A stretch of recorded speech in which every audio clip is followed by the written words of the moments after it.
Hello అండి. అందరికీ నమస్తే. Welcome to Subbu's kitchen. ఈరోజు వీడియోలో పుచ్చకాయ జ్యూసు 10 నిమిషాల్లో సింపుల్‌గా ఎలా చేసుకోవాలో చూపించబోతున్నాను.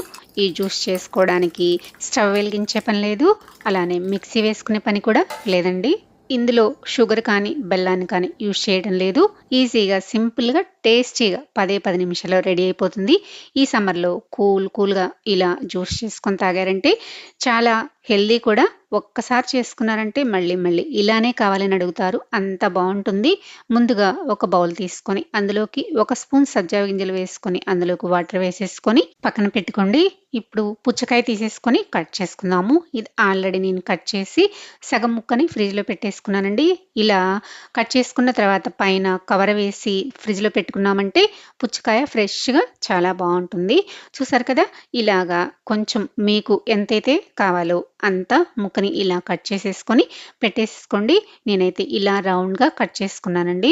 చూసారు కదా! ఈ విధంగా కట్ చేసుకున్న తర్వాత మిగిలింది అలానే కవర్ పెట్టేసేసి ఫ్రిడ్జ్‌లో అయితే పెట్టేసుకుంటాను. ఇప్పుడు దీన్ని 4 ముక్కలుగా చేసుకొని కట్ చేసుకున్నామంటే మనకి కట్ చేసుకోవటానికి చాలా ఈజీ అయిపోతుంది. ఎప్పుడైనా ఈవినింగ్ టైంలో పుచ్చకాయ కట్ చేసుకునేటప్పుడు ఇలా కట్ చేసుకున్నారంటే చాలా ఈజీగా కట్ చేసేసుకోవచ్చనమాట. చూసారు కదా! ఈ విధంగా ముక్కలన్నీ కట్ చేసుకొని పెట్టుకున్న తర్వాత వీటిని ఇలా చిన్న ముక్కలుగా కట్ చేసుకుందాము. ఇలా నేను చూపిస్తున్న విధంగా కట్ చేసుకున్నారంటే మనకి చిన్న ముక్కలు చాలా ఈజీ అయిపోతుంది కట్ చేసుకోవడము. ఈ విధంగా కట్ చేసుకున్న తర్వాత ఇందులో ఉన్న సీడ్స్‌ని తీసేసి పక్కన పెట్టేసుకుందాము.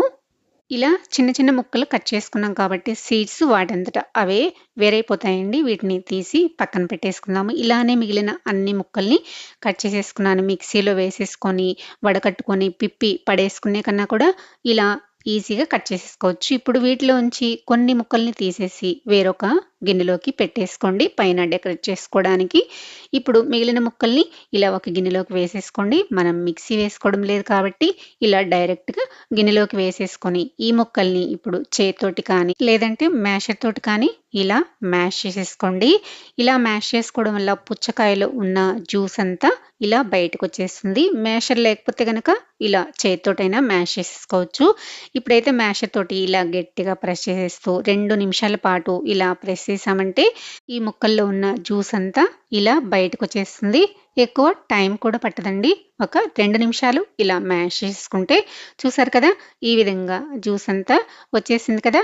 ఇప్పుడు ఇందులోకి కాచి చల్లార్చిన పాలను ఒక గ్లాస్ వేసుకోండి. పాలు చిక్కగా ఉంటే జ్యూస్ చాలా బావుంటుందండి.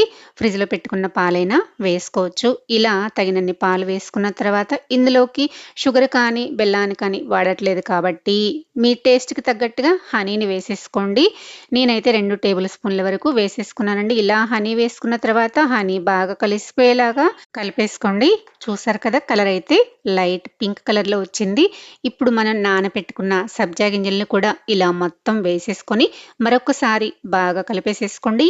ఈ జ్యూస్ ఇంకా టేస్టీగా కావాలంటే కొన్ని జీడిపప్పులు, అలానే బాదం పప్పుల్ని సన్నగా కట్ చేసేసుకొని వేసుకోండి. మనం తాగేటప్పుడు పంటికి తగులుతూ చాలా టేస్టీగా ఉంటాయి. నేనైతే పైన డెకరేట్ చేసుకోవడానికి మాత్రమే కట్ చేసుకున్నానండి.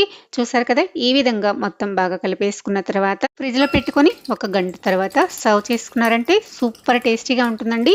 ఐస్ క్యూబ్స్ అయినా వేసుకోవచ్చు కానీ ఐస్ క్యూబ్స్‌లో వాటర్ ఉంటుంది కాబట్టి వాటర్ మెల్ట్ అయ్యి జ్యూస్ అంత టేస్టీగా ఉండదండి. ఇలా ఫ్రిడ్జ్‌లో పెట్టేసుకొని డెకరేట్ కోసము పైన పుచ్చకాయ ముక్కలు అలానే కట్ చేసి పెట్టుకున్న డ్రై ఫ్రూట్స్ వేసేసుకొని చల్లగా సర్వ్ చేసుకోండి.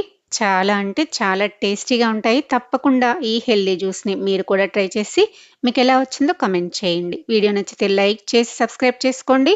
షేర్ చేయండి. మరో మంచి వీడియోతో మళ్ళీ కలుద్దాం. Thanks for watching.